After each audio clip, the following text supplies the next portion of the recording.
Assalamualaikum warahmatullahi wabarakatuh. Perkenalkan, nama saya Muhammad Nawal Sari Irfan dengan NIM 22020550210. Oke, jadi kali ini kita akan sedikit mereview materi tentang arsitektur mikrokontroler yang dibawakan oleh Ibu Musawira Patawari SPD MPD. Jadi materi ini sudah dijelaskan Ibu pada minggu lalu dan kami akan mereview sedikit tentang pemahaman kami tentang materi ini.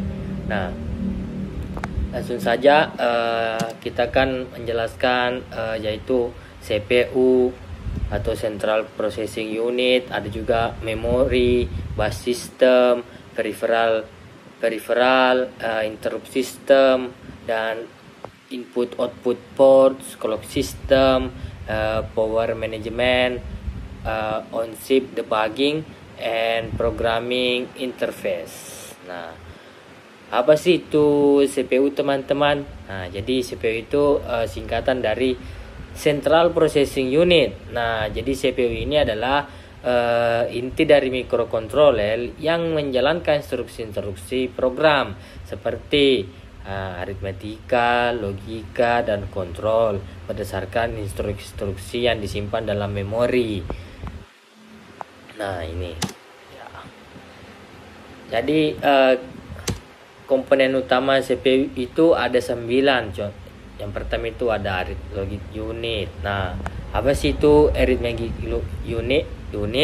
Nah, arithmetic logic unit itu bagian dari CPU yang melakukan operasi-operasi aritmetika seperti penjumlahan, pengurangan, perkalian, dan pembagian. Kalau kita pernah belajar elektronika digital, itu dia ada di seperti AND, OR, XOR, dan NOT. Nah, yang kedua itu ada register. Nah, jadi register ini merupakan memori kecil yang sangat cepat yang digunakan oleh CPU untuk menyimpan data sementara selama pemrosesan berlangsung.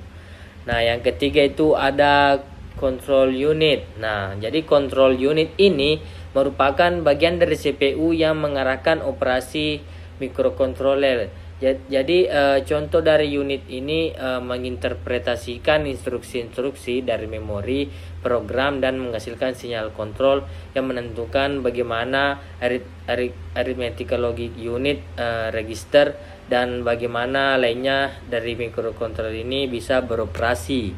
Nah, lanjut yang keempat itu ada bus. Nah, jadi dalam CPU mikrokontroler biasanya memiliki ada banyak macam bus, seperti ada data bus. Nah, data bus itu untuk mengangkut data antara CPU dan memori atau peripheral. Nah, yang kedua itu ada dibilang address bus. Nah, address bus itu bisa mengirim alamat memori yang ingin diakses CPU. Nah, dan ada juga control bus. Nah, jadi control bus itu fungsinya untuk mengangkut sinyal kontrol yang dikeluarkan oleh control unit. Nah, yang kelima tadi apa itu? Yang kelima itu ada ini apa? Instruction decoder. Nah, instruction decoder merupakan bagian dari control unit yang mengubah instruksi yang diterima dari memori program menjadi sinyal yang dapat dimengerti dan dieksekusi oleh CPU. Lanjut, nah ada juga yang keenam itu clock. Nah, jadi clock ini menyediakan sinyal waktu yang mengatur kecepatan operasi CPU. Jadi setiap pengoperasian di CPU itu dilakukan berdasarkan siklus clock, maka kecepatan clock menentukan seberapa cepat instruksi dapat dieksekusi. Nah, yang ketujuh itu ada PC atau program counter.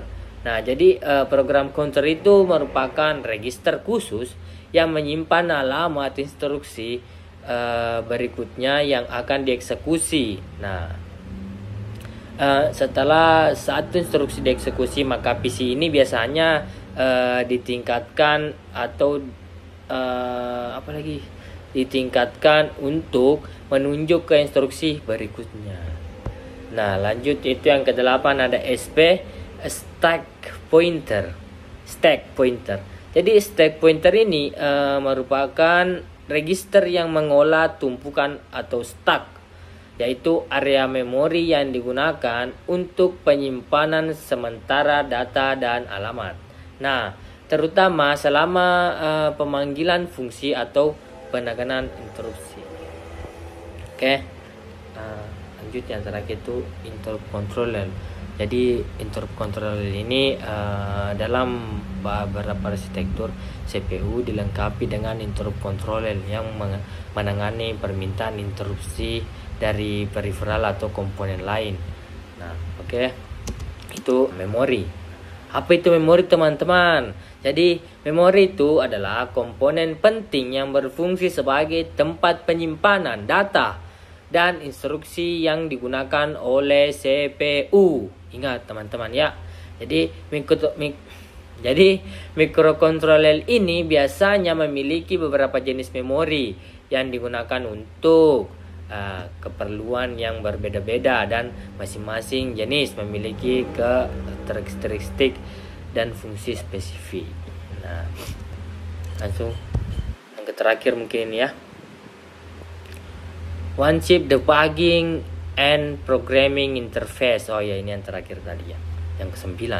Jadi ini bagian penting dari microcontroller yang memungkinkan pengembang untuk memprogram, menguji dan memecahkan masalah perangkat lunak yang berjalan pada microcontroller. Nah, ini dia komponen utama debugging and programming interface. Oke. Yang pertama itu ada apa? Ada in-system programming atau disebut dengan ISP. Ada juga apa nih? JTAG, Joint Test Action Group. Dan apa ini? Serial wire debug. Apa yang keempat ini ada one chip debugging. Oh, CD. Apa ini yang ke-5? Bootloader. Oh, bootloader. Dan yang keenam itu ada debugging features. Nah, itu dia materi yang kami review tadi. Jika ada kesalahan baik disengaja maupun tidak disengaja, ataupun kata-kata kami yang tidak menyenangkan, mohon dimaafkan karena kami ini manusia biasa, tidak luput dari kesalahan. Wabillahi taufiq wal hidayah. Wassalamualaikum warahmatullahi wabarakatuh. Amin.